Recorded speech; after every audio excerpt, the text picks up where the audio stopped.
શ્રાવણ માસમાં જે તમારે જન્માષ્ટમી ઉપર છઠ, સાતમ અને આઠમ 3 દિવસ માટે થઈને ગામના યુવાનો બધા અહીંયા બાબા અમરનાથની ગુફા. હા.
एक पुष्पम एक बिलिपत्रा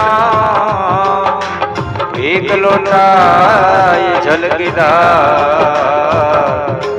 दयालु रीझ के देत है चंद्रमौली फल जा नागेंद्रहाराय त्रिलोचनाय वशमंगराय महेश्वराय नित्याय सूताय दिगंबराय तस्मै नकाराय नमः शिवाय तस्मै नकाराय नमः शिवाय प्रभु प्राणनाथ विभु विश्वनाथ जगन्नाथ सदानंद भाज भवद्भव्य भूतेश्वर भूतनाथ भवद्भव्य भूतेश्वर भूतनाथ शिवं शंकरं शंभु मीशानमेडे शिवं शंकरं शंभु मीशानमेडे गले रुंडमाला तनो सर्पजाला गले रुंडमाला तनो सर्पजाला महाकाल काल गणेशादिपाल जटाजूट भंगो तरंगे विशाल जटाजूट भंगो तरंगे विशाल शिवं शंकरं शंभु मीशानमेडे शिवं शंकरं शंभु मीशानमेडे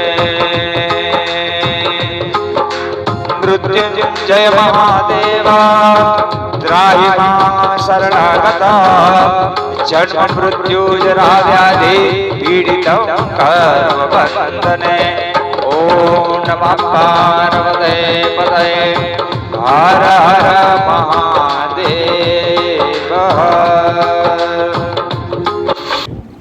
ગંગાજીનું કુંડ હા. એ દધીચી ઋષિને તપોભૂમિ તરીકે ઓળખાય છે. તમને શોર્ટકટમાં વાત કરું.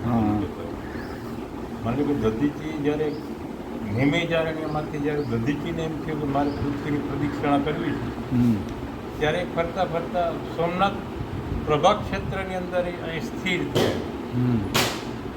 આ દ્વાપર યુગની વાત એમ કે ભાઈ ફરતા ફરતા ખરાય કેવું વાતાવરણ હતું ત્યારે એ સમયની અંદર દધીજીએ પોતાના ફેમિલી સાથે ઓલરેડી અહીં આશ્રમ બનાવેલો તપ કરવા માટે થઈ ગયું. જ્યારે દધીજીને એવી ઈચ્છા થઈ કે મારે તપ કરવું છે ત્યારે એ દરિયા કિનારે જતા રહે. 8 દિવસ કરે, 10 દિવસ કરે, મહિનો દિવસ કરે, દરિયા કિનારે તપ કરી પોતે પાછા પરત અહીં આશ્રમમાં આવી જતા. એ સમયની અંદર વત્રાસુર નામના રાક્ષસનો ત્રાસ કે જ્યારે દધીચી એક એવા વ્યક્તિ હતા કે ભગવાન શંકરના દરબારમાં બેસવાવાળા વ્યક્તિ દધી હમ. કે જ્યારે પાર્વતીજી પ્રજાપતિના યજ્ઞની અંદર હોમાણા હમ. ત્યારે દક્ષ પ્રજાપતિને ઠપકો આપ્યો હોય તો દધીજીએ ઠપકો આપ્યો વાહ. તો ત્યાં ખોટું ગયું છે હમ. એવા દધીજી એમ હમ. કે એને જ્યારે ફરવા નીકળ્યા ત્યારે એની પોતાના આશ્રમ નિયમિત આવે એવું પોતાના આશ્રમની અંદર બધા જ દેવતાઓના હથિયાર હતા હા. ત્યારે એને એમ થયું કે અમારે પ્રદક્ષિણા કરવી છે ત્યારે હથિયારનું શું હમ. એટલે હથિયારનું પ્રવાહી બનાવીને પી ગયા પી ગયા દધી એટલે એના હાડકાની અંદર એવી તાકાત હતી તાકાત હતી. ત્યારે ફરતા ફરતા અહીંયા સ્થિત થયા પ્રભાવ ક્ષેત્રની અંદર હમ. એ સમયની અંદર વતરાસુર નામના રાક્ષસનો ત્રાસ હતો હમ. કે જ્યારે ભગવાન શંકરનું વરદાન વતરાસુર તને કોઈના હાડકાનો હથિયાર બનાવીને મારવામાં આવતો તો તું મરી બાકી મરી જ નહીં નહીં. હા. એટલે આ બધા દેવતાઓ મૂંઝાણા હમ. કે ભાઈ આને ત્રાસમાંથી છૂટવા માટે કોઈ રસ્તો કરો એટલે બધા બ્રહ્માજી પાસે જાય છે હમ. એટલે બ્રહ્માજીને પૂછે છે કે ભાઈ આના ત્રાસમાંથી કોઈ છૂટવા માટે તો કે ભાઈ તમે એના ભગવાન શિવનું વરદાન છે હમ. એને જો કોઈ વ્યક્તિના હાથમાં આપીને એનું હથિયાર બનાવો તો એ મરે બાકી નહીં મરે હમ. એવો વ્યક્તિ કોણ તો બ્રહ્માજીએ કીધું ભાઈ પ્રભાત ક્ષેત્રની અંદર દધીજી ઋષિ છે તમે એની પાસે જાઓ હમ. એટલે બધા દેવતાઓ અહીંયા આવે છે દધીજીના આશ્રમમાં હમ. ત્યારે દધીજી પાસે કારણ કે દધીજી બ્રાહ્મણ હતા હા. પોતે જ્ઞાની હતા ખ્યાલ આવી ગયો કે આ મારી પાસે હું કામ આવ્યા છે બરોબર. બધા દેવતા અહીંયા આવે છે અને દધીજીને કહે છે કે આવી રીતે અમને આવો તકલીફ છે તો હાટકું દધીજી કે વાંધો નહીં લઈ લ્યો મારું હાટકું તમે એક બ્રાહ્મણ છો તમારી પર હથિયાર તો ઉપાડાવી ગયું હમ. આનો કોઈ રસ્તો ખરો ત્યારે દધીજી એમ કહે છે કે મારે ગંગા સ્નાન કરવું છે હમ. ગંગા સ્નાન તો અહીંથી હજારો માઇલ દૂર છે હા. એ બધા દેવતા પોતાના મંત્ર શક્તિ તમે જે કુંડ જોયો ને હા. જમીન માર્ગે પ્રગટ થયો કુંડ બરોબર. એમાં દધીજી પોતે સ્નાન કરે છે અને તમે જે ઓલી મોટી શિવલિંગ જોઈ ને હા. હા. હા.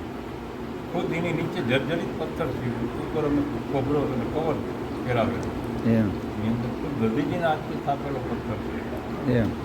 એની સ્થાપના કરે છે શિવલિંગ અને પૂજા કરે છે પ્લસ દધીજી દર્ભ કે તો આપણે ડાબ કહીએ ડાબા. એની ગાય બનાવે છે બધા દેવતા એમાં મંત્ર શક્તિથી પ્રાણ પૂરે. અને ગાય હજી થાય હમ. ગાય દધીજીનું હાડકું પાછળનું પીઠ ચાટે છે તો હાડકું ઓપન થાય હા. દધીજીનો દેહ વિલય થાય બધા દેવતા હાડકું લઈ હથિયાર બનાવી વતરાસુરને મારશે એ ગયા પછી એવો ક્રમ વર્ષો સુધી આવેલો કે ભાઈ દધીજી અહીંથી નીકળી ગયા હમ. પછી એના કોઈ એવા ઋષિને મૂકતા ગયા કે એનો કોઈ ગુરુ બને હમ. એનો શિષ્ય બને એ પાછો એવો ક્રમ હજારો વર્ષ સુધી આવેલો હમ. કે જે એ ઘટનાક્રમ ટૂંકમાં ગુરુ બનતા ગયા અને શિષ્ય આવતો ગયો એ ગુરુ બને પાછો એનો શિષ્ય આવે એ ગુરુ બને પાછો એનો શિષ્ય હમ. એમાંથી આજથી 700-800 વર્ષ પહેલાં હમ. કોઈ એવા સાધુઓ આવી ગયા કે જે માતાજીનો ઉપાસક હા. માતાએ જેની સાધના કરી હા. જે આપણે મા કાઢી ત્યારે તો એની કેવી બોલી હશે ઝૂંપડો માની તો તે દિવાલની અંદર નાની એવી દિવાલ બનાવીને યંત્ર બનાવ્યું હા. અને એની સામે માતાજી સામે સાધના કરી હમ. સાધના કરતે કરતે એક દિવસ માતાજી એને દિવાલમાંથી નિવેદ સ્વીકારે છે હતો જ કહાના બાળાને એમ. હા. એટલા માટે અહીંયા આપણે મૂર્તિ પૂજા કે એવું કંઈ નથી માતાજીની યંત્ર પૂજા છે દિવાલમાં જે છે આપણે બરોબર. એટલા માટે છે. એટલા માટે મૂર્તિની પૂજા કરીને આપણે યંત્ર પૂજા યંત્ર પૂજા છે. બરોબર. કે એ ક્રમ પર પાછો આવેલો કે ભાઈ સાધુ વયા ગયા એ પાછા શિષ્ય બન્યા હમ. એ અરસામાં અમારા અહીંયા રોજ માકાનું પૂજન હમ. હવે તો ઘણા પડકારો પાછા એને મળે છે હા. કે ભાઈ માતાજીનું પૂજન થાય છે હા. પડે ગામમાં હાજરી આવી સમાજની હા. રાશિભાઈ જોડવા દેખરેખ જગ્યા ઉપર પણ એની દેખરેખ સારી રાશિભાઈ જોડવાની પૂર્વ ધારાસભ્ય હતો સોમનાથની સીટ ઉપર હા. ગામ આખું ઘરથી આવી હા. આખો વિસ્તાર માતાજીને માને છે શ્રદ્ધાપૂર્વક શ્રદ્ધા. માતાજીનું પૂજન કરે છે પડે એમ. રાતના પૂજન થાય જમણવાર હોય હમ. 200-500 માણસ ઉપરની જમણવાર બસ સરસ. માતાજીનો ક્રમ એ મેં તમને કીધું એ પ્રમાણે ક્રમ આવેલો કે બેના 7 દિવસ પછી એ ક્રમ પછી આજથી 350 વર્ષ હમ પહેલાં હમ છેલ્લા અમારા મનસાગર બાપુ હા કે એની પહેલાં આખી જગ્યા ફકરનો ક્રમ હતો અને મનસાગરી બાપુની જગ્યા સંસારી હતી. એમ આજે અમે 100-125 ઘર એનો પરિવાર છે મનસાગરી બાપુ જીવતી સમાધિ દેવ સમાજ હા હા એનો પરિવાર અમે આખું અને બધા સુખી છીએ. એમ ગામ આખું આદરી આ હિત સમાજનું ગામ છે. હા બહુ આસ્થાપૂર્વક માને છે. શ્રાવણ માસમાં જે તમારે જન્માષ્ટમી ઉપર છઠ ખાતમ અને આઠમ હમ 3 દિવસ માટે થઈને ગામના યુવાનો બધા અહીંયા બાબા અમરનાથની ગુફા હા હા હા સાતમ આઠમનો જન્માષ્ટમીનો મેળો ઉજવ્યો છે. એમ અને સરસ હજારો પબ્લિક અહીં ભેગી થાય છે. એમ પછી નવરાત્રિના 9 દિવસ માટે અહીં ઉજવાય છે. છેલ્લે નોમનો હવન થાય છે માતાજીનું. બસ ત્યારે પણ ગામ લોકો બધા પ્રસાદ લેવા માટે બધાને બોલાવે છે. બરોબર એવા ઘણા પ્રસંગો અહીંયા હોય છે. સરસ મારું નામ વિખંડગીરી અમરગીરી ગોસ્વામી, બરોબર મહાકાળી મંદિર હાજરી મઠ. વેરી આ મઠ તરીકે જ જગ્યા ઓળખાય માતાજી.